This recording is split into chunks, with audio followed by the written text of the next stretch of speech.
Welcome to episode 425 of This Week in League. I'm Nate. And I'm Jay. And I'm Glen. How we doing, fellas? Fantastic. Big weekend of action. The Prince is back. The Prince of NRL, our saviour, is back on the park this week. So all is right in the world. Panthers saviour for sure. And this again is one of the few weeks where all three of us can claim victory. That's it. Well, we won the game. Yeah, I mean, like we probably could have had weeks like this many times sooner, except for yeah, being let down. Yeah. I mean, we went 2 out of 3 so many times. It's not funny. Maybe we should have accepted when Grover offered to come and host. Would have been a fucking party every week. Imagine, Mate, you come up with some absolute fucking bullshit this year that I've fucking copped on the chin. And I've just fucking ridden through it, and I've powered through your fucking ignorance. But that's a line which I won't allow you to cross. Look, I'm gonna have to side with you on this one, Glennie. I mean, that's just an outrage. It's just an outrageous suggestion. You can say you've said shit about my fucking wife, my kids, my mother, and I'll cop that. But you ever fucking mention that cunt in the same breath as me ever again, I'm fucking done. Oh, I love you, Glennie, Grover. you're fired up, mate. Sorry? You're Glennie, you're fired up, mate. No. Already. I'm okay. I'm all good. You just gotta. You sure? You gotta call out this shit. Otherwise, it just continues. The way you've started this episode, it makes me think that you've been reading the publicity around Tiger Town. I did catch up. I did catch up this morning. You're getting into some sort of pissing contest with Madge about who says fuck more in an episode. No, he definitely wins. Definitely wins. He's in a far more difficult environment. So you're up to date, you said? Yeah, no, I caught up. How do you like it? It's great, isn't it? It is great. And you cannot... Like, there will be a riot if they sack Madge at the end of the season. There will be a fucking riot. You can't help but love the guy. There won't be, because they'll still be in lockdown. Yeah, we just had this discussion. It'll be the world's first Zoom riot. Based on...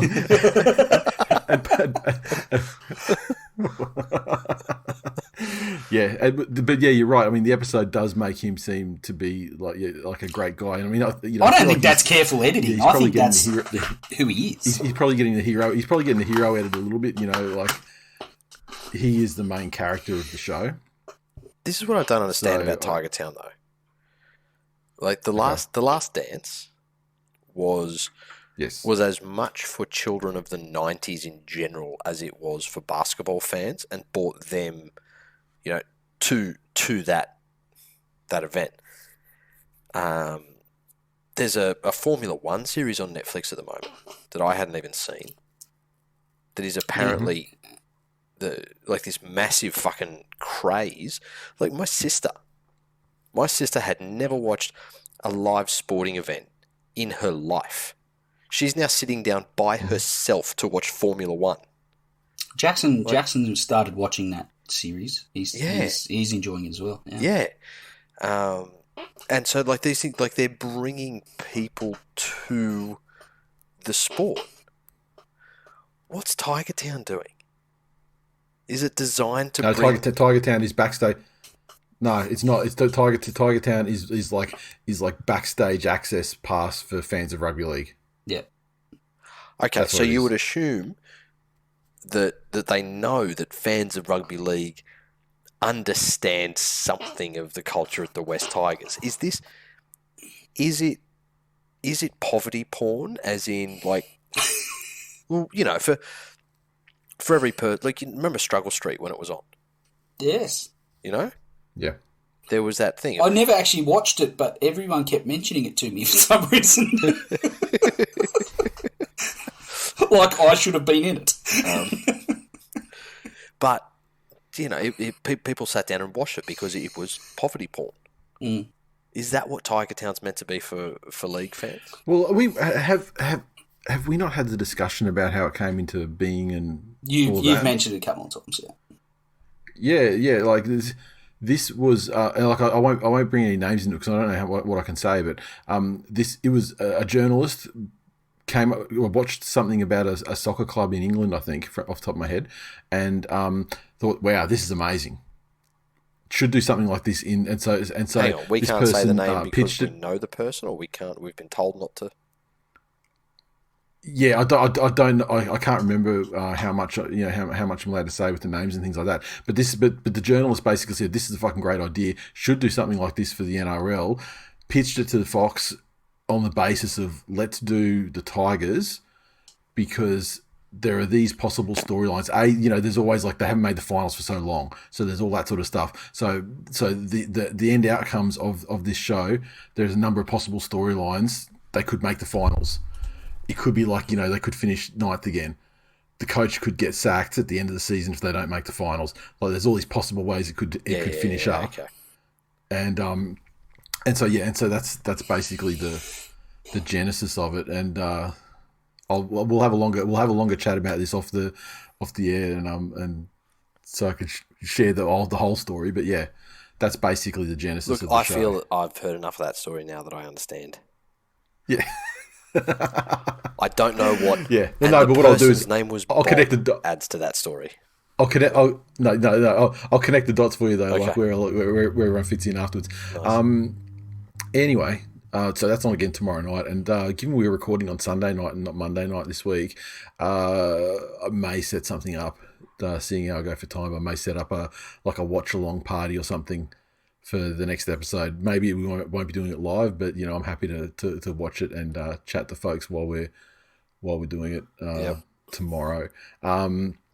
It gives us the chance to sort of like test out the technology a bit as well, and for things, future live streams and stuff like that, and just get that shit nailed down, because it was disappointing last week when that all fell to shit. I will say that the spray that Madge gave them at halftime and after the game at Campbelltown for the Tommy game. Was the Campbelltown one? It's the Titans. Was the full-time one the one where he walked out, or was that? Yeah, he said, "Righto, I'll see you at 3:00 tomorrow for review," and just fucking walked out.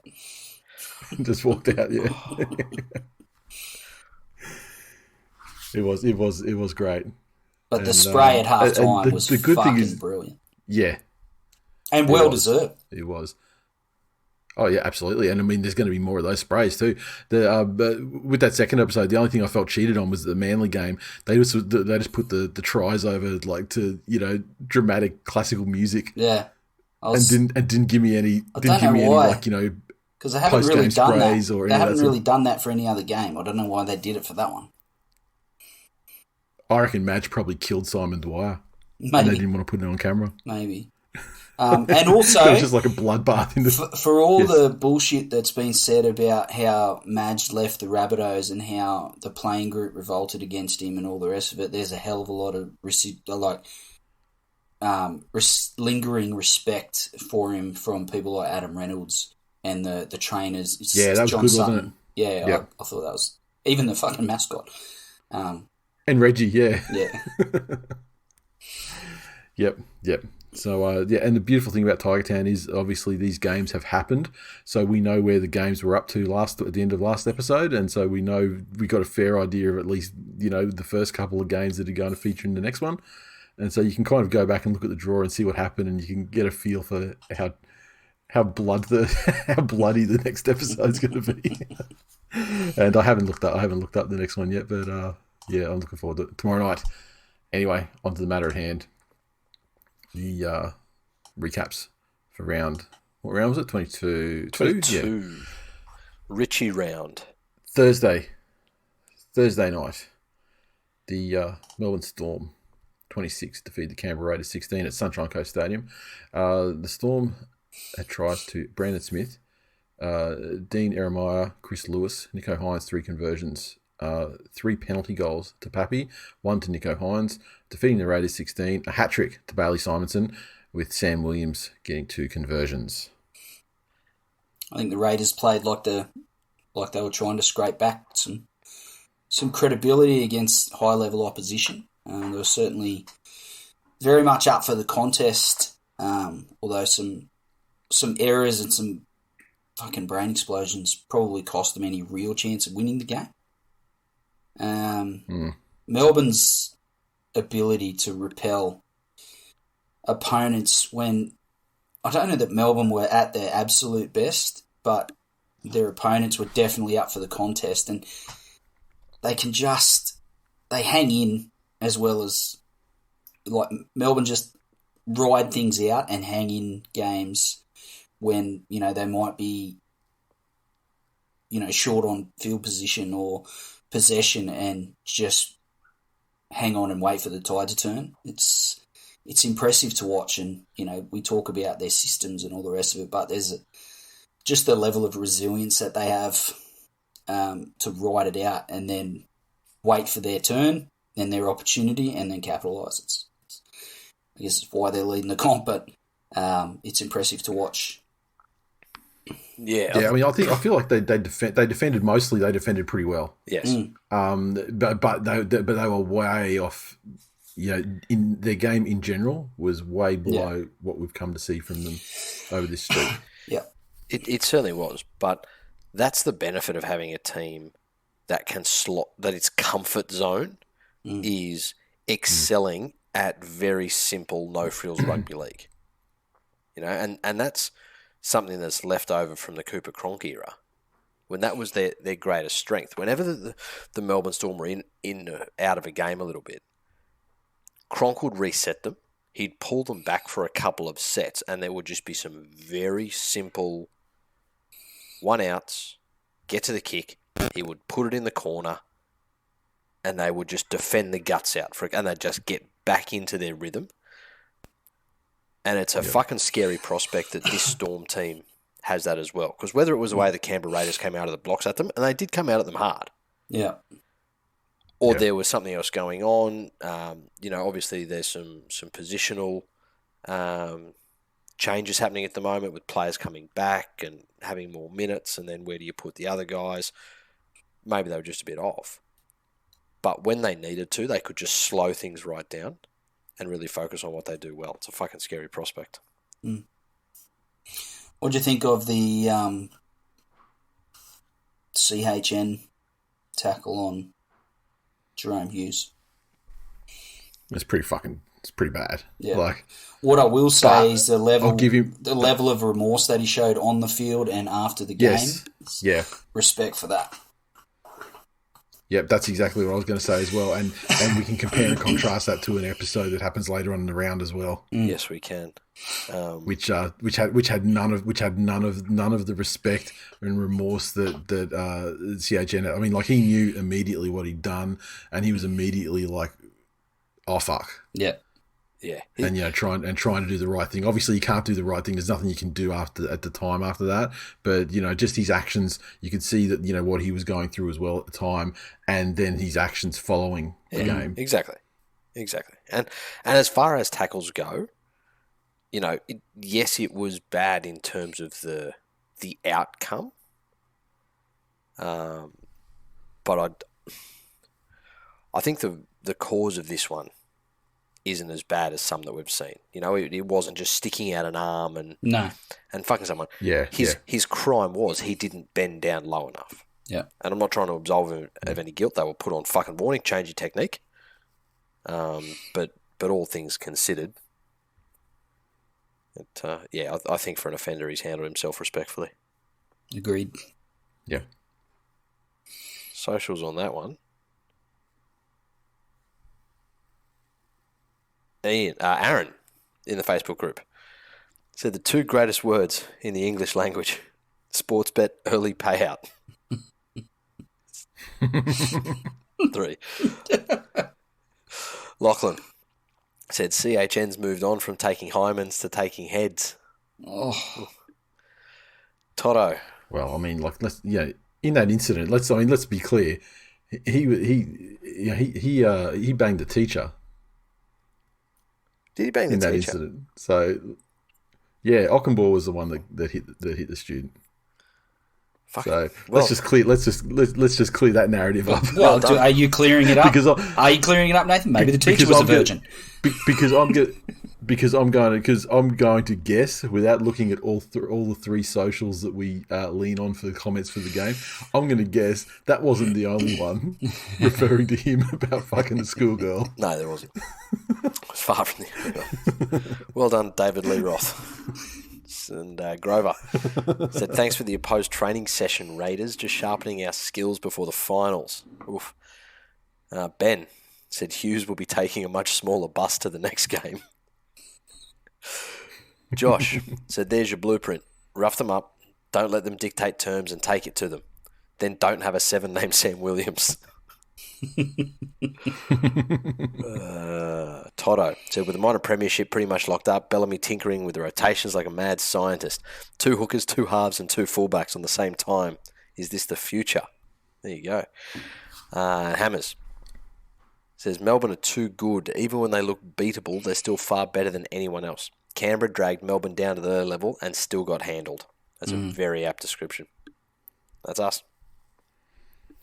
Right, okay, moving on to the Friday games. The first one, the Penrith Panthers 34 defeated the Dragons 16 at Suncorp Stadium. The Panthers 34 came through a double to Brent Naden, double to Dylan Edwards, Matt Burton and Paul Momirovski with tries, Cleary 5 of 6 conversions. The Dragons side had tries to Ravalawa, Bird and Amoni, and Lomax 2 conversions from 3 attempts. Off you go, stepdad. It was far from a perfect performance, but what a fucking difference to the confidence and therefore the gameplay that one player makes. You know, and it's well known, and we've said it 1,000 times before on the show, that, you know, Cleary's not out there making 50 tackles himself, and he's not out there telling people where to be in position and instructing them, but it goes to show how much he means as a leader, where just his presence on the field and the amount other people look to him will dictate changes in their behaviour. They were a little bit sloppy early on, and obviously there are still some kinks to be ironed out with a couple of other players not suiting up. But the most impressive thing to me was that side, who just seemed to be confident that they can be in this for 80 minutes, seems to be back. That delayed gratification, as in they weren't rushing through everything, they weren't rushing to try and get points, and even when the Dragons had some success, you know, they didn't look phased. They just understood that if they kept going with what they knew they had to do, that they would eventually come out on top. And I think mentally that was a very important performance for them. I'm a fucking massive Naden fan, and I know that he committed a massive faux pas in, you know, his behaviour on and around the grand final last year, and the potential he had to derail the entire fucking thing, you know, can't be understated. You know, for whatever fucking internal reasons they were that he decided to do that, you know, not my place to comment, but the energy that he plays with and the almost single-mindedness when he's out there. He's a massive fucking talent, and I think an underrated get for a team like the Dogs. Has he been out of the side more as a punishment, or there hasn't really been, even with the injuries and stuff, there hasn't really been a spot specifically for him? Or a bit of both? I would suggest the only way that it's not a punishment is if it's not broke, don't fix it adage. And if you can look at me and say that Momirovski, who doesn't know how to fucking pass, or Charlie Staines, who's up and down in form and probably just not quite filled out enough yet for what we need out of a first grade outside back in terms of yardage coming out of our own end. If you can look at me and say that they've both been better choices every game than Naden, you're seeing something that I don't. Yeah. Then again, I'm not there at training, and I don't know how much clue. I don't know if Naden's got that fucking passive aggressive millennial streak in him, a la David Clemmer, where he was punished for something a long time ago and he can't get over it and he's self-sabotaging. Who knows? But what a fucking stark difference in form he brings. You know, Yeah. Then again, maybe he's not so different in form that they want to invest him in move him up like the power rankings for the outside backs because he's gone anyway. That's you know it. what I mean? That's the last piece of the puzzle. Whereas he's Burton off to brings so dogs. much more to the table. I mean, Burton is like he's a critical player with his skills. Yeah, he has to be there. Yeah, that's it. Good sign that Cleary got through and made plenty of tackles. Didn't miss any with his shoulder as well. There was one he sure as fuck didn't miss with his shoulder. There was one that he could have injured his shoulder completely on. Certainly put it to the test. Thoughts on that and why that wasn't called as a shoulder charge? Was that like just a miss by the ref in the bunker, or is it did he not brace the arm? I think it should have at least been. I think it should have at least been a case to answer. Yeah. Whether he got any time from it or not, remains to be seen. But I think for them to just not even address it at all, I thought was a bit, it's a bit sus. A bit weak. Yes. Especially considering, things that happened over the rest of the round as well, So for the Dragons, look, they went out there and they did as best they could. Like we said, once Ben Hunt was gone, they are completely rudderless. And but the thing about the Dragons though is like, I mean, not being privy to the way the juniors are coming through and all that sort of thing at the Dragons as much as the Dragons fan would be. Why on earth has Amoni been held back until this stage of the season? I know, right? When he was fucking brilliant, like his try was straight through the guts of the Panthers and spinning and weaving through like 3-4 guys, and then the try he set up as well was fucking tremendous. That guy looks to be a player of the future, and you know what? They could have fucking used him in the side. Like instead of all this conjecture over Ramsey and Dufty and all that sort of stuff. I mean, why when you're carrying like Corey Norman all fucking season, why isn't this kid getting a crack there? Especially when Hook has built his reputation on old blood kids into first grade and shepherd them through. Yeah, as long as they're white. Yeah, that's why. Well, there we go. We've just answered our own question. But no, he looks to be potentially a great player for the Dragons. So I presume we'll see more of him next year. Yeah, definitely. Well, the coming weeks as well, but Interesting. Ben in the social said, I reckon NATO was listening to the pod earlier in the week. The throwback intercept try. Fucking oath he was. Big fan of the show, NATO is. Fucking backflip on that doggy steel champion. And just there's a home for you at Penrith. I'll fucking brown paper bag you. $10.50 a week. John said, watching the Dragons attack is like watching Helen Keller auctioneering. And for those of you too young to get that fucking hilarious joke, go and Google who Helen Keller is and then imagine her running an auction. I mean, surely she has, I mean, for want of a better term, like brand name recognition, right, across the board? I don't know if she does. My standard position is that millennials don't know shit. Yeah, that makes sense. I reckon that there are a dozen millennials that I would have phone numbers for. And I could ask any of them who's Helen Keller, and none of them would know. Wow. Yep. Alistair said, can't wait to replace Norman with Norman V2, Moses Mbai. Fuck my life. Phil said, Kickow is the king of the unnecessary silly play. Ivan better hope he's injured or suspended if they make the grand final. Yeah, he needs to get his fucking mental right. Nigel said, Burton is an absolute weapon. If I was him, I would DCE coward my way out of that doggy's contract pronto. Fucking here's hoping. Devonhead said, how fitting. On the 1-year anniversary of Mary's sacking, we play full Mary ball and extinguish any hope of playing finals. Yes, you fucking did. At Leishman Chris on Twitter said, and just like everyone's favourite cylindrical savoury snack tubes, he's back. The prince of dexterity and ingenuity, the Dragons are a Sayo biscuit in comparison. Started firm and dry, but were left very salty and difficult to swallow for their fans. Hashtag Feary the Cleary. There we go. JDHD44 said, I'm not going to call Corey Norman a cancer, but only because I don't want to be rude to cancer. I wouldn't even call him a cum stain because that at least had some potential in it at some point. Oh.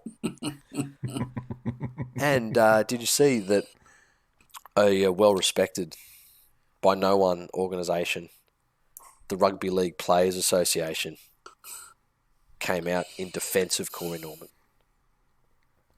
So just go through that story from the start, though. Like, so what happened was Fox's coverage was focusing on, like negative comments about Corey Norman, right? Yes. And yeah. Now, I didn't hear Fox's coverage. What I saw was their statement. And yeah, look, they're a union. They're a players' union, so good on them for towing the line. But there's this interesting thing happening at the moment where three parts of it: criticism, actual abuse, and satire are all being muddled into this one section and being called trolling. And if they're being muddled in with like the racial stuff and the DMs about you fucked my multi, I hope your whole family dies. That's it. I'll be waiting for you, and I'll fucking cough COVID on you, or whatever it is. Yeah, 100%. That shit's not okay. But after a poor performance, the reality is there is going to be comments on your performance on social media. Yeah. And it can't be a catch-all to say that no one's ever allowed to say anything about a performance. No. If you want that, start a private National Rugby League that people can pay to watch. And one of the conditions of paying to watch it is that you are allowed to make no comments about anybody's performance on social media. Mm-hmm. Up until then, fucking RLPA, do something more about fucking actually improving the player's situation in and post their career than fucking saying people aren't allowed to post things on social media. That's my. And Corey Norman's if you want to defend players, get up there and defend you guys like Latrell Mitchell and stuff like that. Dying on Corey Norman Hill is not the one, because he fucking knows the rules. Dead set. Yes, only because he's breached them all and had them all explained. More. The only people that die on Corey Norman Hill are the stupid cunts that set fire to their own fucking tent. So I feel like that the Rugby League Players Association, there's maybe 1-2 times a year where they rear their ugly fucking head, and it never quite makes sense as to why or what they're actually trying to achieve. And, they could be, to your point, Jay, they could be doing so much more and have so much of a stronger presence, and be so more relevant than they are, and they choose not to. And this is the moment where they wave their fucking flag and saying, "Here we are." Ridiculous. That's it. Yeah, and again, I'll repeat it. It's never okay to, go after someone because of their race or anything else akin to that. But at some and stage, it's personal threatening and all that sort of bullshit. Exactly. Yeah, that's horseshit. But if we're talking about criticism, and again, to your point about millennials, we are in a world, cancel culture and all the rest of it, where, criticism now is something that's going to be taboo. Well, fuck me dead. Criticism is something that's been directed at players. It used to happen in the fucking papers when, print media was a real thing. It happened all the time. People had jobs as critics. That's what they did. This is not fucking new. Yeah, but again, the issue is like Stepdad said earlier. It's like the real issue is you can't lump criticism and banter in with the actual real harmful shit that shouldn't happen. So isolate those and make your song and dance about those things. That's fine. But this is the thing. In a year where there has been actual racist attacks on players and actual threats of self-harm because someone lost a multi, there's been no or insignificant action. And then after, a top 3 worst performance of the year by an individual effort, they're up there standing Who's up for known the for these such performances lately? Yeah. Yeah. From a club who has had that performance for years and years and years and years. Yeah. With many apologies, especially after the barbecue incident. Yep. Yeah. Just read the fucking room, you dumb fucks. Next game. Yep. Okay, so on to the Sydney Roosters. 21 defeated the Brisbane Broncos 20 in possibly one of the early NRL chaos contenders of the season. And the Roosters 21 came through tries to Isaac Liu, Dale Copley and James Tedesco. Kieran 3 conversions and a penalty goal. Sam Walker with the field goal. And the Broncos tries through Payne Haas, Jordan Ricky, Albert Kelly, Tyson Gamble 2 conversions, Selwyn Cobbo with a conversion and penalty goal. And that's the way it was. I think if the last 5 minutes of this game proved anything, it's that some sides find ways to win and some find ways to lose. The Roosters managed twice in the last 5 minutes to put themselves in positions to win, and the Broncos managed twice in the last 5 minutes to put themselves in positions to lose. I will say that the Broncos and, with all the talk of clean out and Icon coming in and cleaning house and, shaking up the roster, etc. Obviously, the playing group at large has been put on notice that there is a clean out looming, and it does look like, due to the increased effort, I think they're still lacking in certain areas as far as skill compared to plenty of other teams in the comp, but their base level of effort has certainly risen over the last sort of 4 or 5 weeks. And if that level of effort continues into next year, they bring some other pieces in, you can see the Broncos are going to be far more competitive, for the struggles that they've had over the last couple of seasons. And then you've got Reynolds' direction, kicking game, etc., over the top. So it's a bridge too far for them at the minute, but over the coming seasons, I can see the Broncos, if they recruit well enough, which is always going to be a challenge. They don't have the,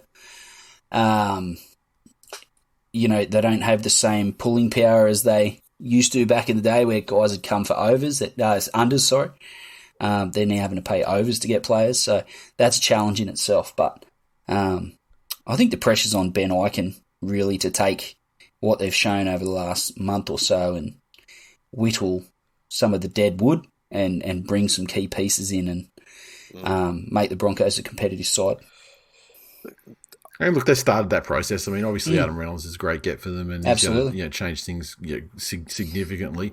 Plus, I mean, Kurt Capewell's obviously a great get for them as well. Yeah, he is. He's just the kind of guy they need. But we'll see how they proceed next year. And look, I think Kevy's probably saved himself with their performances, though. Like whether it's that they're on notice of a clean out, or whether it's whatever he's doing is starting to gel a little bit. Yeah, I wasn't talking about Kevy. I was talking about the playing group. I don't think Kevy has been going anywhere at all at any point. Oh.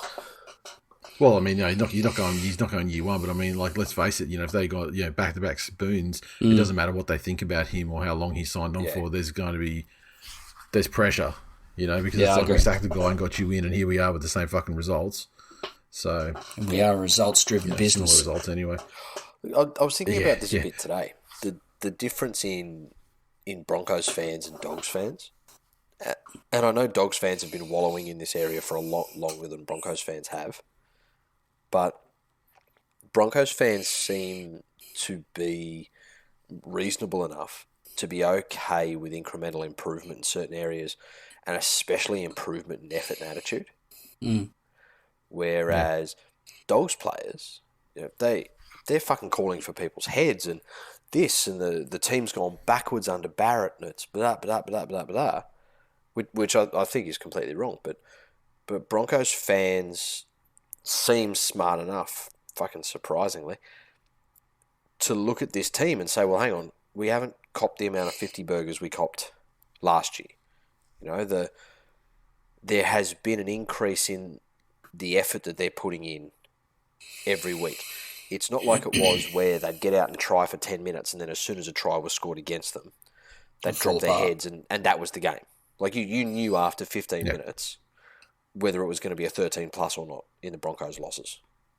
You know, whereas this year they've gone up against albeit injury-ravaged Roosters, but still a team in the top half of the competition. The injury-ravaged Roosters are still beating plenty of sides. Yeah, exactly. Good sides. And they have been injury-ravaged long enough that those people are almost now, you'd say, permanent members of the squad. But the fact is, there were enough moments in that game, and I don't know if it's fear where they just had to turn the screws a little bit because they were out enthusing the Roosters. And Teddy can do a lot of things, but this is where the difference of a good half and a serviceable half come in. Sometimes there are things that your half needs to do themselves to get you out of those positions. And it's where the DCEs, the Clearys, the Munsters really rise above. And I just don't think the Roosters' young halves are ready yet to do that. They're fucking close. It's just that they say that term gets thrown a lot is game management. You know, that it gets bandied about. But, you know, it is a key ingredient, and you see some halves, and one place for my club, play many first-grade games and never really get game management. Yeah, you're right. You know, it's the one that gets the good ones over the hump to be great ones. Can Victor Radley come back from he is slowly turning into a fucking liability. Not slowly. Yeah. This game he was a minute and a half or whatever away from being like literally the losing of this match. That's it. Yeah. But now I'm a massive fan of the way he plays above his weight division and the way he gets in and gets his work done in defence and then he's just fucking punishing with the lines he runs in attack. Massive Radley fan. He fucking lost me a bit after his little spit about I'm not going to change my tackling technique. I've done it, this long and da-da-da-da. And, Robbo publicly pulled him into line on that one. Yeah. But it's at the stage now where it appears to be almost starting to frustrate his teammates with what he's doing. Is this a slope he can come back from? Yeah, it does. You reckon? Oh, he can come back from it. I mean, and I don't know if his teammates are frustrated by it, but I mean, you can't argue that it's costing them, moments, and it could cost them a huge game. I remember, but on this very show, his debut, I think it was against Manly, and he put a dog shot on either Marty Tapau or Dylan Walker, and it's kind of people, he sort of made his name like, oh my God, what a huge hit. And I called him back then, and he hasn't changed in years. Yeah, but see, doing basically hitting people high. But now they actually care about. Well, now we'll see. I'm not going to joke about players and CTE and everything. It's an important issue, stepdad. But I think Dylan Walker getting CTE is an exceptionally important issue. I would like to see it advance as hard as I can. I think it was Marty Tapau.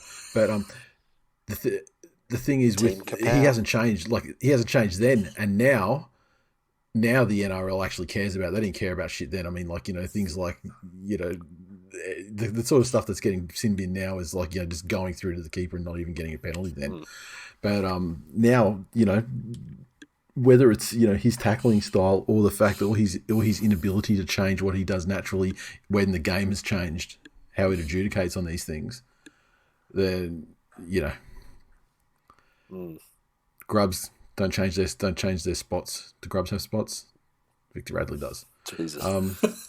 Look, the Roosters were okay by and large. I think it was the Broncos who were really lifted in this game. I mean, there is like the okay. I mean, you get the hog Teddy sort of stuff came back into it again, and it just look, I'm not going to go over relitigate that again, but it does my fucking head in because we know how good Teddy is, and this this hog thing that's coming to his game, he needs to go back to 2018 or 2019, and become that kind of Teddy again. But I tell you, the one thing I'll give Roosters massive respect and credit for is keeping your challenge in your pocket until the very end. Yes.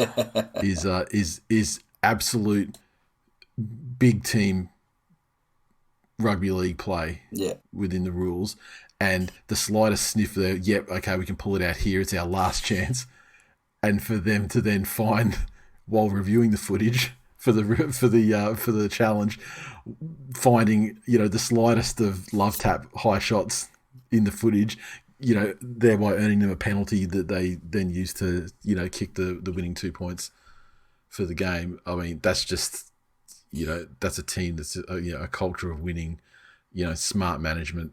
Yeah. Versus, someone that's not so much. I did see a bunch of questions about why Teddy could challenge it. And we will get to that in the comments, but essentially the issue was that the call stopped play, and the captain's challenge works on what the restart of play is going to be. Right? So a structured restart of play, a penalty, a scrum, a dropout will allow a challenge. Things like a handover won't. So because it involved a structured restart, there was going to be a scrum. That's why Teddy was allowed to challenge. For those playing along at home. Anything else you want to say on that one? No. Yeah, Joshua said Coates is going to be a nightmare at Melbourne next season. Fucking Melbourne. Of course he is. Imagine that, kid. What's the multiplier you put on people when they go to Melbourne? Times 3, times 4 of what their talent is? Yeah, I was gonna say 2.5. That generally conservative. Andrew said Teddy looks like he's chasing Dally M points. Darren said no footer need a camp. Why is Tedesco allowed to captain challenge on the tackle when the ref's call was for a no play the ball? It wasn't a ruling on the tackle. That's a very good question. Teddy wasn't challenging on the high shot. He was just challenging on the ruling. Originally, they went in and they were trying to get it so that it wasn't about the play the ball or that there was interference in there, and they were just fucking lucky as shit that there was high contact leading up to the footage and yeah. So if there wasn't that high shot, that would have been challenge unsuccessful. Ruling stays.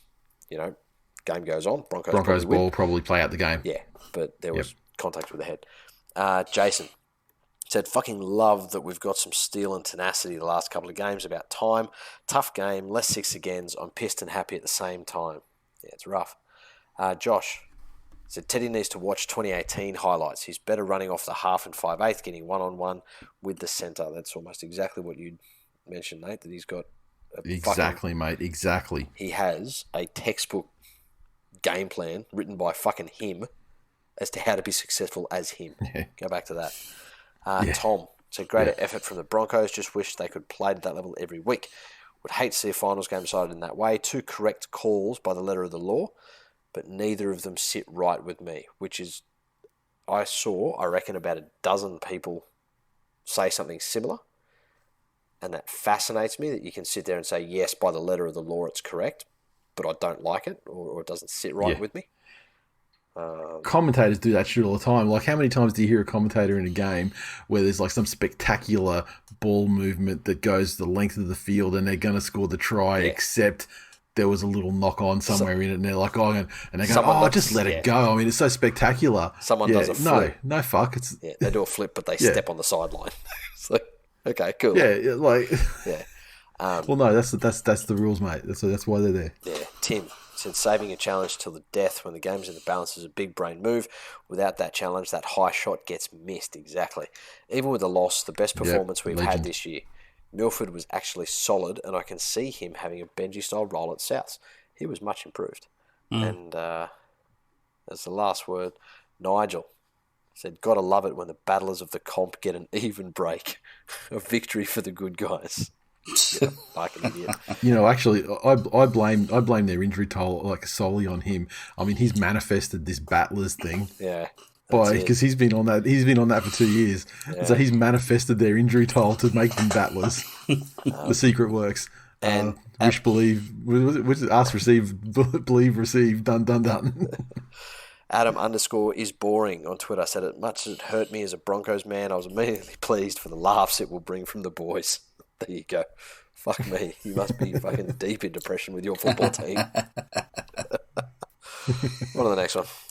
Please don't wish losses on your team just for our entertainment, man. Like that's what the West Tigers are for. I appreciate that. Yeah.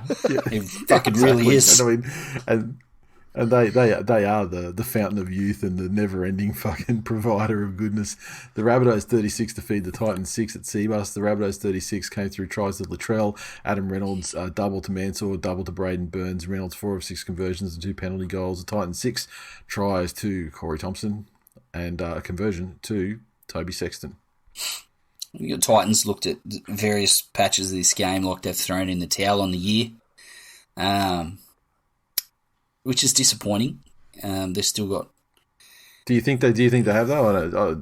I just think periods in this game when they were right up against it, against South, and South looked like they were really on. I don't know that the Titans were really up for the fight. But having said that, they're still in with a legitimate chance of making the 8. Which is, and I haven't had a look at the Titans draw, if I'm honest, but there's no, sometimes South are going to get on a roll against any side, no matter where they sit on the table or what sort of form they're in, and there's fuck all the opposition can do about it. I think Melbourne and Penrith are the obvious choices, and have been all season. And Manly look to be putting themselves on that level.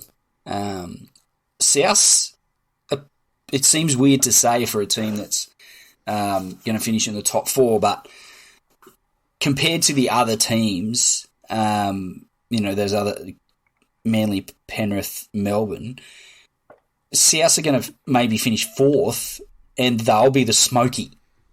Like normally a team will finish fucking scrape into the 8, Para years ago or whatever. South should fit. South are pretty much locked in for 3rd, aren't they? Look, whoever wins this week out of South or Penrith, gets 2nd. Okay. Because like the Storm are where they are, and then it's Panthers and Rabbitohs fighting out for 2nd, 3rd. Right. And then there's not enough games left for the Roosters to make a dent in that, or Manly. Yeah. Okay. So, but they. Yep.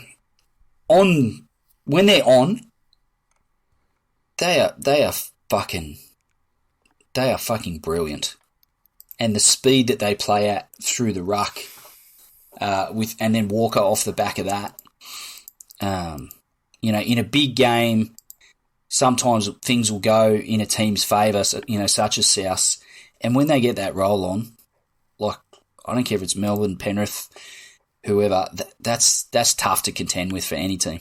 Mm. You talk about underrated or smokies or dark horse or however you want to call them. Somehow at this stage, Adam Reynolds is the fucking forgotten one. Mm. He is expertly orchestrating 80 minutes of football for that team, week in, week out. Just hope he doesn't get injured. Yeah, fuck, that'd be terrible, wouldn't it? And he's prone to an injury, and he's always it's coincided with him defeating his injury streak. Yeah, he's always had that in his game that he was an excellent technical half. He was the one that always made the right decision. His kicks were directionally amazing. His accuracy was phenomenal. And with guys that usually get those sorts of accolades comes the criticisms, he should run more, his passing game could do with some variance, things like that. But he's now added, Glenn, you spoke about it before, that game management piece, which has been there in some respect, but this year he's excelling. Mm. And it's what he's doing in the territory battles early in the game that really allow that Harlem Globetrotter left side to do what they do. He's having an unbelievable season, and if they get all the way to the big dance, it'll be on his shoulders. Fair. Now, just looking at my live ladder predictor, as I love to do, the first week of the finals... The Titans draw coming up. Well, let's face it, okay. So do you want me to run through the Titans draw, do you? Well, no. I mean, Glen was just saying he didn't know what their draw was, and they've got the Storm next week, followed by the Knights, and then followed by the Warriors. So, like, Storm next week, I mean, we're going to mark that down as an L. The Knights is the crucial game for the Titans in 2 weeks' time because, I mean, both of those guys are, they're currently, as we stand, sitting in the 8. But I think if the Titans, I don't think they can afford to drop those 2 points. If they get the Knights, then it gives them a chance. If they miss that game, then I think they're done. But I mean, I don't think they're a team that looks like they've thrown in the towel. I think it was just laid bare the difference between the good teams and the shit teams. Not shit teams, but the teams that the ones that are going to finish in 7 and 8 at best. Scraping, yeah. Look, I think the Titans need to lose to the Knights. Because, and hear my logic. If they lose to the Knights... Oh, hang on. Why have I fucked that? I had that before. This ladder predictor. I'm going to say, me and Glenn had a conversation last week after you'd left the phone and we went through the ladder predictor and it looked very different to the way you were saying. So I'm not that convinced on your ladder predictor. But I had the same look on my face that you have right now, Jay, and I was like, have I fucked something up? Because he was really confident. Hang on, Ninth. I'm not going to recommend that the Titans lose to the Knights. They need all the 2 points they can get at this point. Oh, no, don't worry. I don't think there's any strategic tanking that can happen. That game essentially, determines their season. You'd assume they'd get the Warriors last round. Yeah, but I mean, like the Warriors have been going, they've been going pretty well, and maybe it's a case where for the Warriors where it's kind of win and get in. Yeah, yeah, maybe. So it might be a live game. Although the Warriors are on 22 points, whereas it looks like you need on your predictor at that stage in the season. It looks like you need 26 and for and against. So who fucking knows? For and against could come into this. So, look, there's so many teams between 18 and 22 points at the moment, and many of them play each other as well. So there's going to be so many, sacrifices of games versus each other, and people stealing 2 points off each other, and who knows? It's actually not. It's actually, despite the foregone conclusion of the top 6, whatever order they may be, there is a bit of interest and spice to. Yeah, spot on. 7 and 8 that'll keep it interesting for people. Pretty much all the way down to 13th. I suspect there's a bit of spice for the rest of the season. Who finishes 9th also. No spice. No spice. No spice at all. Tabasco. That is fated. That is written. Tabasco. Kevin in the Facebook group said, I feel bad for the Titans here. They haven't looked bad, but just a few silly mistakes and the Rabbits just putting them to the sword. Yeah, they make you fucking pay. Conan says, for years, the Titans' predominant attribute has been bombing tries. If they had any fans, they'd be beyond frustration. Anthony said, the Bunnies are coming on strong at the right time. Indeed, they are. And Dan said, really good defensive resolve from the Bunnies, great line speed and kick chase. With their top 17 all available for selection next weekend, it's going to be a cracking game against Penrith. You are right, sir. That's us. The West Tigers, 24, defeated the North Queensland Cowboys 16 up there at the Abattoir in North Queensland. The Tigers, 24, came through tries to Stefano Utoikamanu, Ken Mamalo, Kelma Tuilagi, and Tommy Talau. Dewey, 4 of 4 conversions. The Cowboys, 16, came through tries to Nanai, Dearden, and Hampton. Holmes, 2 conversions, and that's it. And I did not even see this game because I listened to it on the radio. I was on the way driving up to Sunny Coast for the next game. So, Glennie, it seems like it got pretty tight and nerve-wracking there at the end. Second week in a row where I've taken a breath after a game was over that we'd won. Thought to myself, thank fuck that's finished, and moved on with fairly minimal excitement. Tigers did some good things. They did some Tigers things. The Cowboys got a sniff at a couple of stages and put some, a couple of impressive energy plays on and put points on the board. And they scored a late try, which fucking opened the door or gave them a bit of a sniff, and then it was a bit of NRL chaos, as you put it, to close out to the point where they were trying to take a penalty kick quickly, and Holmes rushed it, hits cannons off the fucking post, skews out to the Cowboys' right. It looks like they're going to pick it up and score a fucking try. It was like 2011 all over again. There's certain parts of the Tigers' effort, as I said, that were quite good.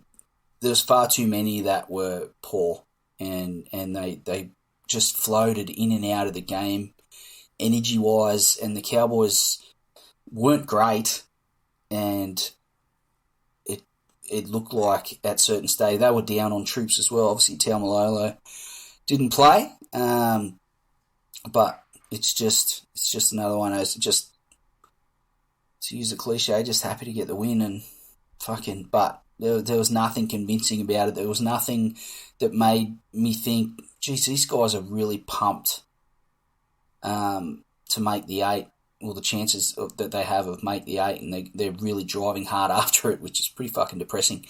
And they're winning these shit games against shit teams, which is and very unconvincingly, which is even more depressing. But they're still there, and we've lost games due to shit effort this year that we really should have won. So I'll take it. But surely that's got to be an improvement on what you're used to in terms of, going in this stage of the season, trying to make the finals. These are the ones you normally lose. Absolutely. Absolutely. This is your year. I know what you're doing. I don't like it. I mean, I think as like a West Tigers fan who's, just knowing what we know about the West Tigers, no need to rehash all that again, but why you describe it as depressing, when you're chalking up wins, no matter how you come by them. Yeah. Like, I mean, you take them, gratefully because into your hands, and you hold them tight and you never let them go. You also have an understanding of what's happening, and I just feel like there's a crescendo of a match coming at some point before this season is out, and these wins that I describe as depressing will be the things that help us finish 9th. And then I've got an entire off-season, probably next year, putting up with more bullshit. That's why I describe them as depressing. They've got some tests. I don't know that they're going to pass any of them based on what they've shown over the last 2 weeks. So are you saying you would rather finish lower than 9th just to get the meme value removed from the table placing? Oh, if we finish lower than 9th, it would mean that we've completely capitulated over these next 3 games, which is fucking appalling in itself. So I just really want to scrape into the 8, and that's what I want to do. If you finish 9th, mate, it does. Going from 13th to 9th is not capitulation. That's actually massive improvement on where you are right now. That's it. What are you talking about? Fuck 9th. I don't want to finish 9th. Do you have anything to add to that one, stepdad? No, not at all. How can I add to that? Liam said, is Darius the defensive coach for Val Holmes? Oof. It's a fucking damning assessment. Oof. Hayden said, he's not a win million for the Tigers, guy, but there's... No. Val? I don't think he's a good fullback choice. No. In what other sport, right? Or what other fucking job can you be great at something, fuck off and do something else for a long time, and come back to a completely different skill set? Like if you're a dentist, Yeah. right? You're a dentist, It's going and to be you fucking fuck off. brilliant. You fuck off to America to become a fucking Chiropractor. Gynecologist. What do Americans pump out? I don't know, a gun salesman, Evangelist. That's it. You know. A televangelist. Then you come back and you go, oh, brain surgery. Might give that a crack. Well, you know, I did stuff in medicine. I had fucking things that I sterilised and I pressed the button and they went zzz. And I'm sure there's some fucking similar things over here. Let me start cracking some scones. The fuck? Why is Val Holmes all of a sudden a fullback after he fucked off and tried to do gridiron? Playing fullback for the Cowboys is akin to brain surgery. You heard it here first. I think it's like a chicken and egg sort of puzzle where it's like, why does Val get $1 million? Because he's a fullback. Why is Val a fullback? Because they're paying him $1 million. Yeah, okay. And you don't pay $1 million for wingers. Yeah. Jesus fucking Christ. You know. Hayden said, well, it was a win for the Tigers, but there's still a huge gap between our good and worst. It's either we're half decent or absolute garbage, no in between. They almost gave another highlight reel, not for the replays, but for the season finale of Tiger Town by nearly Tiger-essing a 12-point lead. Yep. Yeah. That's what I'm talking about. Joey said it was painful watching this game, one, because of the Tigers, but two, because of the mistakes from the Cowboys. Yes, that would have been fucking death for you. And the biggest Tiger said, it's great to see we've come so far. We are now a team that gets Noffa junk time tries scored against us. Oh, the circle is complete. That's us. All right. The mighty Manly Sea Eagles 56 defeated the Parramatta Eels 10 at Sunshine Coast Stadium. And this one, Manly had a hat-trick to Ruben Garrick, a double to Moses Suli. Also tries to Brad Parker, Tommy Turbo, Dylan Walker and Jason Saab. And Hamoli Olukwatu. Garrick 8 of 10 conversions. The Eels tries to Opacek and Blake with 1 conversion to Clinton Gutherson. First thing is my first time that I've been to Sunshine Coast Stadium since it was called Sunshine Coast Stadium. I think the last time I went there it was like a Quad Park or something like that, but up at Kawana there or Bocarina, wherever they call it. Since then they put a grandstand up there and it's great. It's a great place to watch footy. The grandstand is kind of elevated, like it's probably like 2 meters high before you start getting to the seats. So everywhere it has like a good view of the action. It's not like sitting in row 2 of at Suncorp where you're right down on ground level and it's kind of hard to get an overview of what's going on when the play moves down like the other opposite end of the field or whatever. So yeah, great place. Hills on 3 sides, on the 2 short sides and on one of the long sides, and then the stand's great. I was sitting in the stand, excellent, and it's great to go to a ground that holds, like on a good day, like a maximum, I think of probably about 12,000 people. Then you've got the COVID thing, so that's a maximum of 6,000, and it felt pretty full, to that kind of level. But it's great to be able to go to a suburban footy ground and park within like 150 metres of the ground and walk to your car and then walk to the ground, good. Go watch the footy and then walk out of the ground and then walk to your car. It takes 5 minutes and then maximum, and then you're in your car and you're away again. By the end of the game, you know everyone in the stadium by name.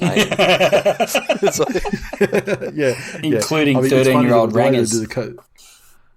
Yeah, fucker. They do the way they do the COVID stuff though. I mean, is like farcical though, because they've over the PA all the time, like every 5 minutes in the game. It's like, if you have food and drink, you need to sit down when you're consuming it, and like that's great, and you need to wear your mask in the stadium except when you're eating or drinking. And they sort of saying, and stay distant, like 1.5 meters from people. And you're like, okay. The way they did the seatings, it wasn't like in like parties, then with like a couple of seats between them, then the next party and a couple of seats. They basically just had sold tickets to every other row. So the first row was shoulder to shoulder full. Then the second row was empty, third row full, and we were in the third row. And so you had like a blank row in front of you and behind you, but you still got randoms you don't know sitting like directly next to you, which kind of defeats the purpose a little bit. But yeah, awesome ground, and like if you live up that way, or if you live in Brisbane and your team is playing at Sunshine Coast Stadium over the next couple of weeks, definitely recommend to get up there because it is an awesome place to watch footy. They need a bigger screen and scoreboard sort of thing, but it's just a great ground to watch footy. Game itself, super happy with the way they played. I mean, there's always a danger with sort of big emotion games against the Storm the week before that there could be like a letdown coming into the next week, but I think because Parramatta were also a team, and it was an important game to sort of determine the sequence of the top four, and if they could get into the top four, they were up for it, and it's the best start they've had to a game. Like probably the first 30 minutes is the best first 30 minutes of a game they've played in. Fuck man, I don't even know, years. I mean, it was just they had the ball for the first 10 minutes before Parramatta even got a set in possession. Pretty much, they'd had 2 tries on the board by that time. The machine just hummed into gear and started to resemble a little bit more of what the final form should be when stuff really counts. Daly had an amazing game, but they just Parramatta seemed to be so jittery about what was going to happen with Tom and Daly and anybody else that they seemed to try this weird sort of jamming in thing, except they were jamming in and not really cutting the play off. And so, Schuster and Tommy and Kieran Foran are just throwing fucking lollipops over on the left, and Daly's throwing them over on the right-hand side. And guys like Sivo were just getting absolutely fucking roasted the whole time. I mean, the kicking game was on point as well. I mean, there were a couple of kicks that just needed to find that extra metre or two and a bounce the right way to get 40-20s. But even when they weren't 40-20s, they were sort of sat a metre out, from the corner post, and Micah Sivo would have to retreat and bring them back. And he got so worn out by the whole thing that at a point there, it just the one thing that he can do, the one thing he's known for, is to be like a barnstorming runner of the ball. He's not like super fast. He's not like a threat under the high ball or any of that sort of thing. He's just a giant guy that barrels through people. And he had to turn around and run so many times that he just lost all will to do anything, and he was just like surrendering in tackles by about the 30-minute mark as well. And so it was just a excellent coaching, excellent execution of everything. And I mean, I wasn't super happy with I wasn't super happy with the tries they scored in the last play of each half, but otherwise it was like it was a 10 out of 10 performance, 9.9 out of 10 performance. So you're now an NRL coach and you're going up against Manly. What's your game plan for Tommy? Break his cheekbone. I would almost have it. Well, yeah, I mean, they tried that and it didn't seem to stop. No. It didn't seem to stem the tide at all. Do a proper job. Look, I would just echo what you hear guys like the Storm players and Craig Bellamy said. It's just like you're not going to stop him. You just have to try and limit the damage. But the thing is, you know what you're going to do as well. And I think that to treat him, for want of a better term, just like treat him with less reverence and less respect, because half the time teams get so head fucked by Tommy. Agree. That when they run that play out on the left, they can either go out the back to Tommy and then he goes over the top to Ruben and it's a try, or when they see the guy rushes up on Tommy, they go short to Schuster, or they do something else, or they cut Tommy out and go straight to Brad Park or something like that. But it's the fact that Tommy's in the line all the time, it just head fucks them into making bad decisions. And so I think you need to just take him off the pedestal as an opposition. And so it reminds me of that old Origin meme when the New South Wales trainers running on the field in Origin going walkers on, and as if he was like this fucking boogeyman that everyone had to be absolutely terrified of. He's like that. And that's the status he has in the game at the minute with his opposition players. So my first thing would be just to try and like obviously accept the fact that he's super dangerous, accept the fact he's probably going to like lay on line break assist or something like that. Yeah. But just have a little bit less reverence for him, and keep your eyes on everybody else around him and not just fixate. Because that's what that's what there are times when he doesn't touch the ball and the break still happens just because people are fixated on what he's going to do. There's a great English effect. Yeah, exactly. So, and I think, but I mean, this game was like, yeah.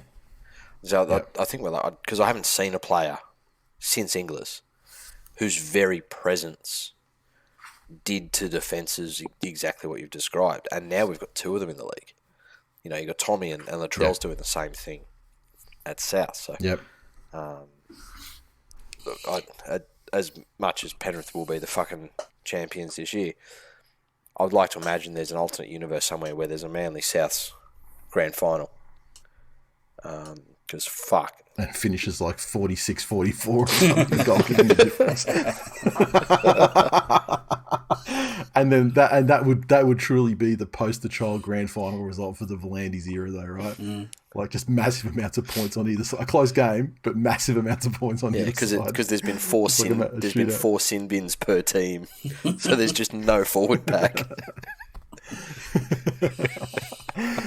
I'll tell you, but this Parramatta though, absolutely and completely head fucked. Yeah. Their attack is absolute nothingness. Some of the errors they made though are fucking appalling. Like for a team that has been in the top 8 all year, and at certain has had the type of attack that in some games has been fucking outstanding.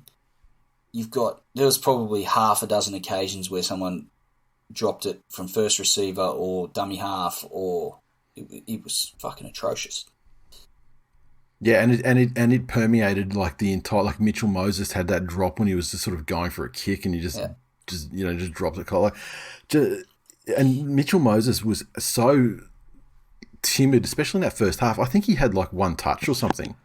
Or was it one run in the first half? It was just it was just not good enough. And if he's not doing anything for them, then who's doing something for them? Their attack was just like, it was just like one out the whole time. And like I was sitting in an area where there were tons of Para fans, and it was funny. Like they're just calling out when they got a penalty towards the end of the first half, and I think it's like 26-0 at this point or something like that. They're yelling out and they're starting a chant to take the 2. Fuck. And just to get something on the board, and like that's it. Like that's where they were mentally, and the team didn't seem like it was any better. And like just on. And Brad Arthur, he doesn't have any answers. You see the press conference afterwards. He doesn't. He accepts that it's all gone bad, but he doesn't have any answers. And like you can't sack a coach this week for the results, because that side is still going to be at worst 6th and have a finals campaign. But I don't think he's the guy for them. I don't think he gets past Mad Monday, if I'm honest. Yeah. Unless they pull some miraculous, they win the first round and then they go deep into the finals somehow. I think I just don't know how it can happen. Regan Campbell-Gillard has been a massive out for Para, and they've really felt his presence in the middle. And now Madison will be gone for probably, I'd say, somewhere around 3 or 4 weeks, could be more. If he's gone for 4 weeks, he's gone for the season. Yeah, exactly. Because they won't get out of week 1. Then on top of that, you got Moses and Gutherson, regular season wonders, and they'll get you wins right up until the pressure comes on, and then they disappear. And I think Nathan Brown, there was some, he got hooked. Yeah, exactly. See, he was being viewed as a leader, by effort alone. You've got no Reed Marnie. Like the team is completely void of any leadership on the field. Yeah. And it shows. Yep. And like to show how timid they were, I mean, like I wasn't nervous about the result, but I thought this would be a close, tough game because we had 2 of our first pick props out through injury, and then Kepi as well, who's out, with a partner having a child, and so like having three of our forwards who would be in the 17 every week, when fit, out of the side against a side like Parramatta, who if nothing else can hold their own in the middle. I thought, well, we'll see, but they were timid and rolled from like minute one, and they were never in this contest. At any stage. I mean, there were some times that in the second half, particularly, where Manly had to do a lot of defence and repeat sets and stuff, but they didn't do anything with it. They couldn't, it was impressive, to be honest. And I mean, just on like a trollish note, I mean, Parramatta being one of the ye olde enemies of Manly, it's always satisfying to get a massive win like that, and to also to have it the week after Gutho's got the $1 million talks going on, and Junior Paulo's written a letter to the fans about this and that, and the media was all on the eels about how they're going to lift the seasons on the line and all that sort of thing. To the aforementioned, to Nathan Brown getting hooked from being so terrible, it was just super satisfying to see the way that it all panned out. And that try that Manly scored off the kickoff in the first half, where it went out to Garrick, and within 2 meters he threw Gutherson off and then dropped Moses as well, is just going to be one of my favourite moments in the history of rugby league, because I mean, who's the SPAC? Yeah, get up, you cunts. Who's the fucking SPACs now? Like, who's the SPACs? Where now? were you? And Ruben Garrick with his yep. It's late in the game. Like, the game's gone. The game's absolutely fucking gone. And Parramatta are on a last. I think it's a last tackle, close to scoring or close to the line, and Gutherson's at dummy half and throws a fucking shocker of a pass, and Bryce Cartwright knocks on. Right? Yeah, and did you see Gutherson's reaction? That's my thing. Now, it was a fucking horrific dummy half pass. I've seen players go off at themselves. Like, I've seen internalized frustration. And that didn't look like internalized frustration. Were you close to that, or were you the other corner? No. Well, I was right on halfway. So either like, try line wasn't that close to me. I was about if looking at the field in front of me, I was probably like 2 meters to the right of halfway. Yeah, okay. So pretty much right on. I was right by the tunnel. But anything other than hand in the air, sorry mate, that was a shit pass. Yeah, that got me. And it fucking grates on me. We had a good chat. Who's going in and putting hits on, and who's dying on the field for that guy? Like, honestly. Yeah. So no way. Look, here we go. We chatted about the fucking Rugby League Players Association. All these problems are fucking solved if they allow clubs to negotiate non-guaranteed conditional contracts. Yes, Clint. Yeah. We'll give you $1 million a season, conditioned on you playing at least this many games and the team making it this far into the finals at minimum. And if you do all of this stuff, then we'll pay you that. He's fucking happy. Parramatta's happy. Like someone working an office job in with sales targets and things like that, with KPIs that need to be met, that trigger bonuses and lead to a certain amount of money. Yeah. Anyway. Fuck Parramatta. Yeah, and we had the situation with Madison, which, just to compare and contrast with the Corey Harrier and Ira one earlier in the round. Yeah. Madison knocks Brad Parker out cold, blatant shoulder charge, high, and shoulder contact straight to the face, no arms wrapped. Didn't check on him at any point. Was in denial that he'd done anything wrong, even to the point where he'd been sent. Was looking like in absolute stunned disbelief the whole way off. Still didn't believe it, even when I told him at high volume from a metre and a half away from him, just what sort of what sort of human I thought he was, and I don't think that he's written a long remorseful note to Hank Scorpio on Instagram either. So, that's a shame. Just another just another example of fuck Parramatta. Parra don't matter. Get all in your feels. Oof, Jesus Couldn't happen Christ. to a better team. Jesus Christ. Socials on that one. Ben said, tell me Michael Oldfield is not playing on the win for Parra and it's just a hallucination from the COVID jab. I can't be seeing this. I love Oldie. What a shame he had to play for those cunts. That's it. Matt said, I think the last 35 minutes has saved Parra salary cap 2023 quite a bit. Word. Dean said, will Gutherson call himself a fuckwit? Oh, there you go. The nation saw and they've answered.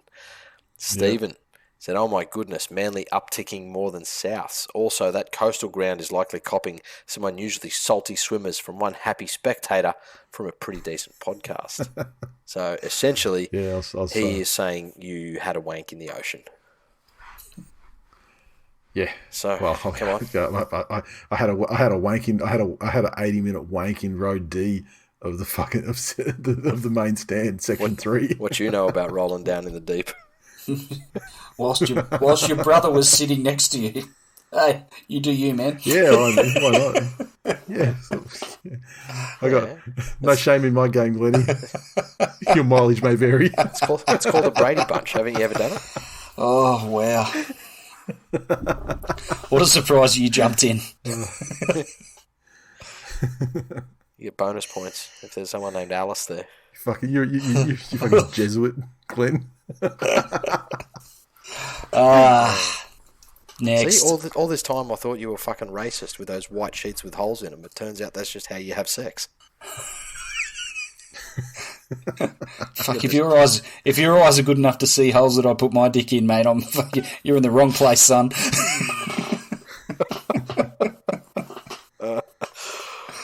Anthony, I hate to see teams down on troops, but Madison's hit was bad, and this is just a pure rout. Parra gone. Goodbye to the season. Manly are now the entertainers. There you go. Stephen said, only need to get 2 more sent and we might capture our nines form from a few years ago.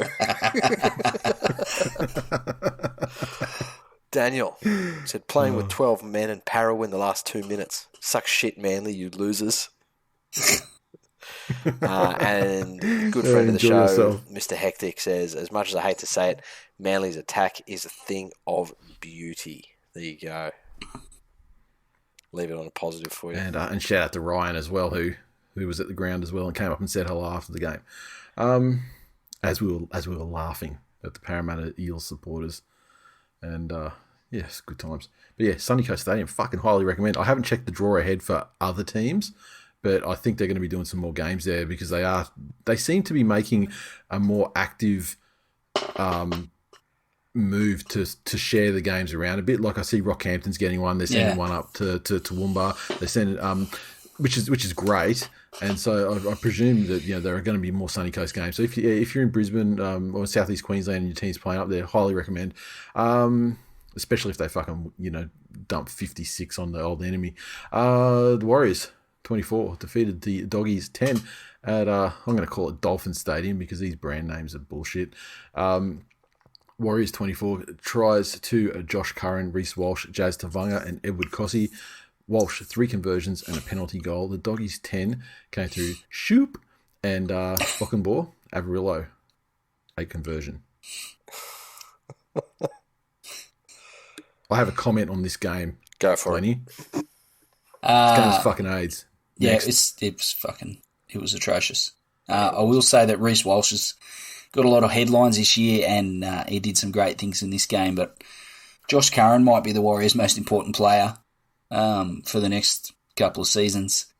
What a great game. Yeah, he's bounced around from a couple of clubs, but seems to have settled in at the Warriors and just a footballer, eh? Just impressed with how he went about his game and a super unheralded footballer as well. Yeah. Did you see his post-match interview? No, I didn't. Like he was so sort of jittery, and I'm wondering if it's the first time he's ever had to speak on camera. Yeah, exactly. Yeah, because he was like deer in the headlights. Like he seems like a super nice guy and excited guy, but like he was just he was trying to put his cliches together Yeah. on the fly, and he just had no experience doing it, and so he was mixing them up and stuff. But like I'm backing him. He was great. I think if you look across this Warriors team, you know, and again, these are the guys that over the last couple of years had everything go against them. You know, everything go against them. But there's now enough youth and exuberance in this team that I think the old heads will come along a little bit. Like, you know, look at someone like a James Tamau. What's he missing this year that he had for his previous couple of seasons? That like actual high quality teammates. Yeah. But a team without Luke Brooks and David Nofaluma and well, seriously, look at every. Just fucking said that. Look at every one of the Tigers that he's playing alongside. They're all like far enough into their careers. They're all there. They know how things go. And, you know, whereas he was playing previously with this young, exciting group of fucking players. And I think this Warriors team has an exciting couple of years ahead of them. If they can all stay fit and healthy and all stay together, I'm not saying that they're going to go shaking Melbourne and Penrith next year. But I think if they can put 2 or 3 good seasons together with the bulk of this playing group and spend some quality time getting their combinations up, there's enough humility and drive in them that there's some good times ahead. So, Dogs fans, you're absolutely fucked. You've got no hope. You know, I'm not even there for an offload. The sad thing about everything you said about the Warriors is correct. However, historically they've shown that they will not do that at all, and they'll blow it up every 2 years. And you made a point about staying fit and healthy, and their halfback for next year will be Sean Johnson. So, yeah. Look, I've had my say on Sean Johnson. I don't know why they brought him back, but yeah, fuck. Can only hope. Only hope. Do we need to go much into this game? Like, the Dogs are just fucking dreadful. No, they're fucking atrocious. And I don't know that we need to say too much about the next game either. It was fucking worse. So the next game was actually worse. I mean, let me at least Morton read some Daly socials Stadium. out. They went from the Morton Daly Stadium. They went from having Manly booked to play there 2 weeks ago, and then the plague cancelled games at the venue and so they've gone, oh great, let's give some footy to the people. The absolute Monday night football classic doubleheader. This is the olden day Para and Sharks on a Monday night. Para Newcastle. Para Newcastle. Para Newcastle Sharks, the Tri Series. Yeah. So, race to the bottom. So Terry, the Dogs fan, said football intelligence. It's just not a Bulldogs thing. Isaac, my wife, said Reece Walsh's eyebrows are on point. There you go.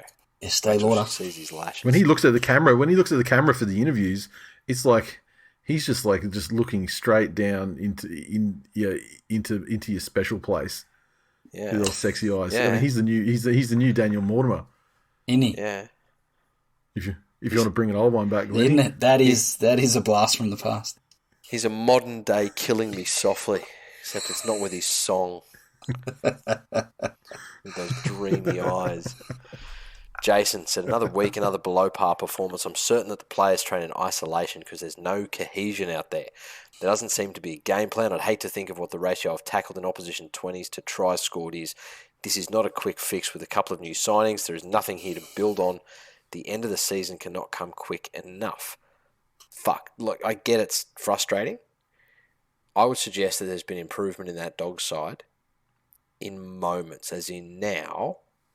There are moments in a game where they will take over a period of it, and it might only be, 2 or 3 minutes, but they can get the ball down, they can get some repeat sets, they can try and build some pressure, so there's improvements, but they're still trash. Yeah, you should feel bad. But then their coach gets up in the press conference after the game and blames the referee, and basically harps exclusively on that try they had disallowed, where I can't remember who it was that put the hit on, but the Warriors player drops the ball, Doggies player hits him with a shoulder charge, high shot, late, high, knocks him down. The try goes on, fantastic, tap on from I think it was what's his fucking name? Biondo.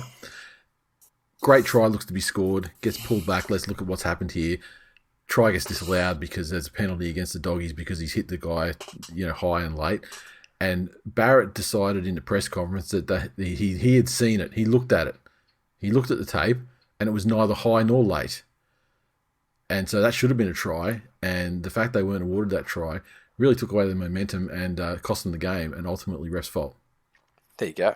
So now Tim's come in with some fucking historic comments. He said, the last time Ryan James played at Dolphin Oval, he took the head off the Redcliffe captain in a semi-final. Now, I have no idea what game he's talking about because he hasn't given us any other information, but I'll just take that on face value, believe it's true, and that's a fucking awesome piece of history. Well done. Yes.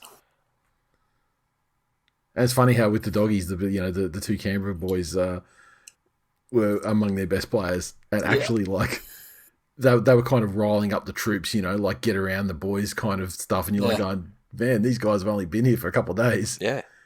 And they're sort of more like, they're more, the boys in the squad than the ones that have been there the whole time. Again, here's the thing. Take normal fucking life.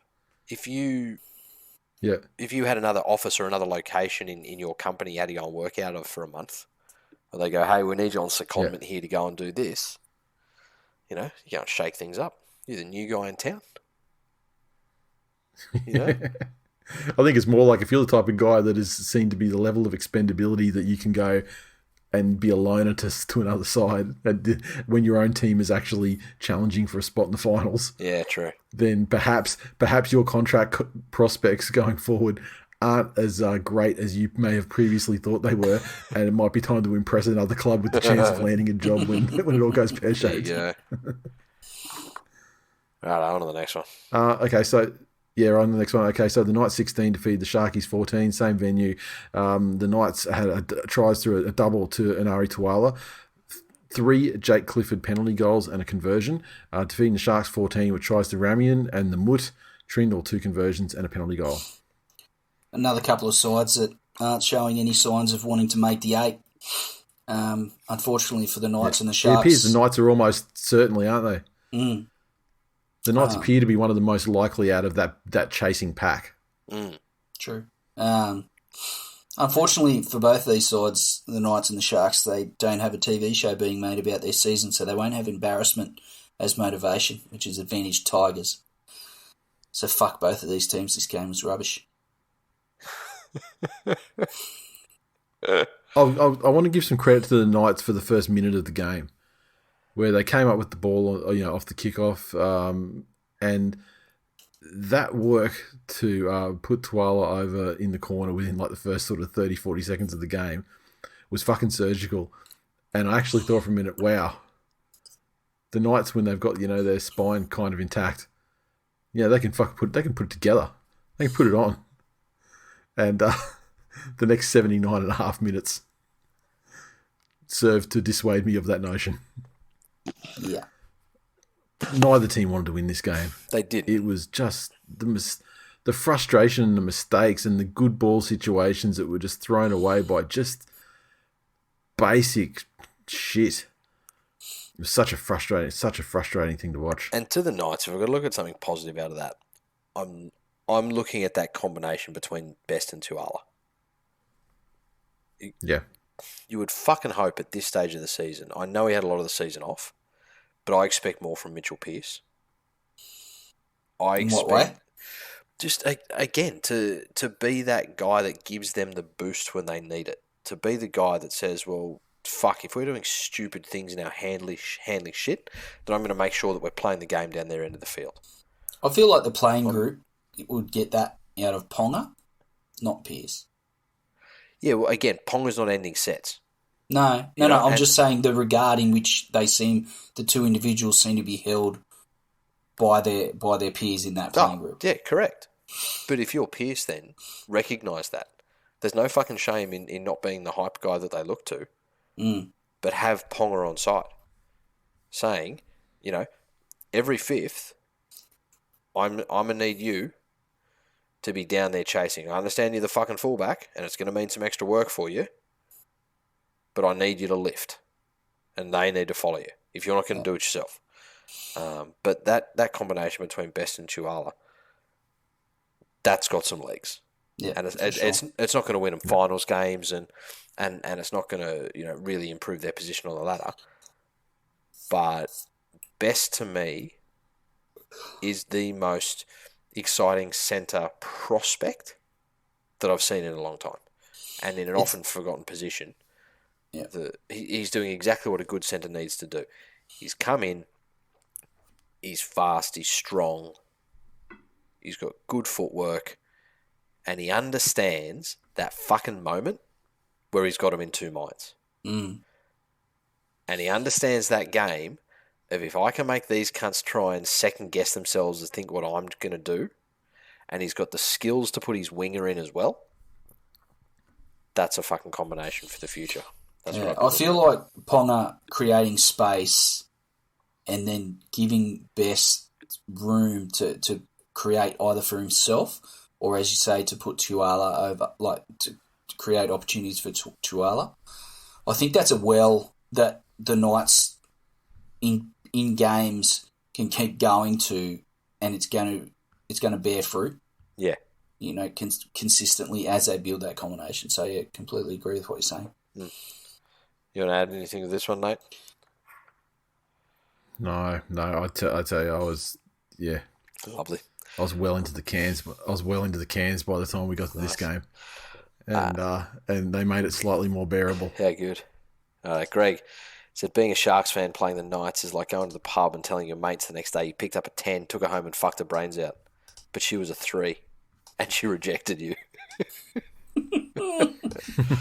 Danny said, very average game, but I'll take a win. Also, no, we were celebrating women in mining round. Well, that's how we celebrate women in league. We give them a round. We don't do anything else, ever. And then just spend a week where all the commentators talk about mums in tuck shops. That seems to be how we celebrate women in league. But I mean, like the reason, the thing you're missing there is the reason that the Knights were wearing their high vis jerseys is because that organisation has long held the belief that women belong deep underground, and as held by don't they sell beanies? The beanie merchant. Yeah, isn't that? Yeah. What's it called? Bruises for beanies, bashings for beanies, beanies for bashes, beanies like for beatdowns. That's it. Yeah, beanies for beatdowns. Yeah. That's it. Nice dome covers for dom violence. Fucking how good. Jai said after seeing the Knights come out wearing that shit mining jersey, I expected them to French fry when they should have pizzaed. Much to my surprise, the Sharks played worse than the Knights and we got a win. Fuck yeah. Up, bitches. And that's the socials for that one. Right, well, that's full time for episode 425. Thanks for listening, everyone. As always, you can interact with us in many ways. Go to thisweekinleague.com/links, and you can grab a link to our social media communities, ways to consume the show, and all the other goodness, and our Patreon, of course. If you'd like to support the show, best way, hit up our Patreon, patreon.com/TWiL Nation. You can also drop us a rating and review on Apple Podcasts. Just tell a friend. All that shit is amazing. Want to give a shout out to our newest wonderful patron, Tom B. Thank you so much, sir, for coming on board. Make sure you go through the posts for your level and make sure you are getting the most out of your subscription, because we appreciate shit out of you, my man. Do you fellas have anything else you'd like to add before we pull the pin for this evening? I'm excited for our live Tiger Town companion. Oh, it's going to be wonderful. Yeah, this week's going to be. They're going to have the Penrith game in there. You beat Penrith, Glen. It's very illegitimate. Are they really going to be that far through, do you think? Well, it must be getting close. Yeah. Well, I don't know. I just saw the ads for it, and they're playing Penrith in the ads. Oh, I haven't seen it. Yeah, okay. I haven't seen the ads for this episode coming up. Yeah. Okay, that explains it. All right, well, there you go. So, I mean, given it was probably real, 8 rounds. Real illegitimate joy for you. It was probably 8 rounds between wins. So. Yeah. That's true. What are you going to be like? The season's getting away from us. Can't wait. All right. On that note, fellas, I'll talk to you all. Hopefully, I may talk to you guys on tomorrow night. Otherwise, see you for the Wednesday one. Later. Okay. See ya.